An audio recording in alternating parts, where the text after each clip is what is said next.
And from an anthropological perspective, film and TV is one of the greatest tools we have for Go watch this creator's video because she says a lot of really interesting things. Basically, she's saying that from an anthropological point of view, film and TV is a really important art form because it captures society at any moment in time and how we can go back and watch and learn so much about it.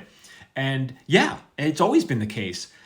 You can learn from so much from even like a silly show that you think, like take I Dream of Jeannie. What could we possibly learn from that show? Well, that show was about a woman with magic powers who lived in a bottle. She was kept in a bottle. And how did she address the man of the house? She called him master. Wait, what? She called him what? If you aired that show today, you'd be like, oh, I'm not really comfortable with the woman calling him master. And that's a good thing. It's good it doesn't hold up. It means society has changed. But what was going on back in the 1960s when that show first aired? Well, women were basically kept in bottles. They were allowed to have basically 3 careers, right? Nurse, secretary, or teacher. That's about it. Then they were expected to come home and have dinner on the table for the man of the house. Same thing with Bewitched. Similar premise. She was a witch, and she was more powerful than her husband. So much more powerful that the husband insisted, Sam, you can't use your witchcraft. I'm forbidding you. Never mind, she could turn him into a frog with a blink of an eye.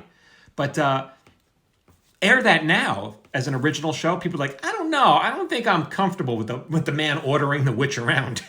And it's good. Like I said, it's good that doesn't hold up. Take a show like I Love Lucy. I remember watching that as a kid, in reruns and thinking, isn't it weird that they sleep in separate beds? Even I thought that was weird. And then one day, by magic, somehow she's pregnant with little Ricky. How did that happen? They're 6 feet apart. Boy, that guy must be hung like a... Well, never mind.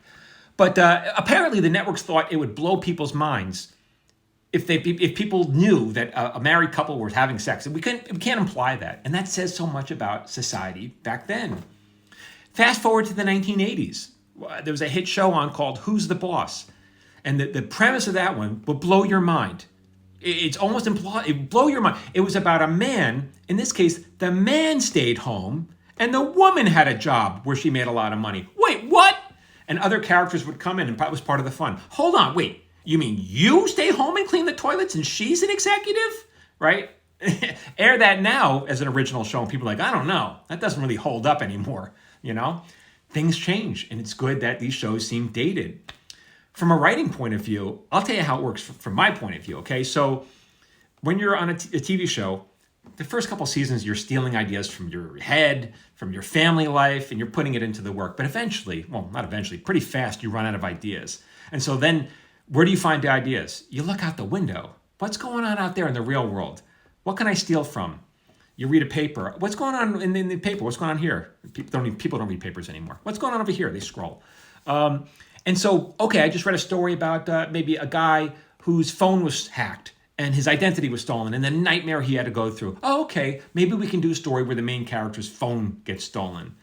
And in 20 or 30 years from now, people may watch that and think, but that doesn't make any sense. Why doesn't he use the phone that's already built into his eyeball? It's good that it doesn't hold up. Society changes. So that's just how it works. And isn't that interesting? Oh my God, I say some smart things. For an 18-year-old, I say a lot of smart things. Don't even contradict me on that. For more, keep following me here at Michael Jamin Writer. I swear I was born just a couple years ago.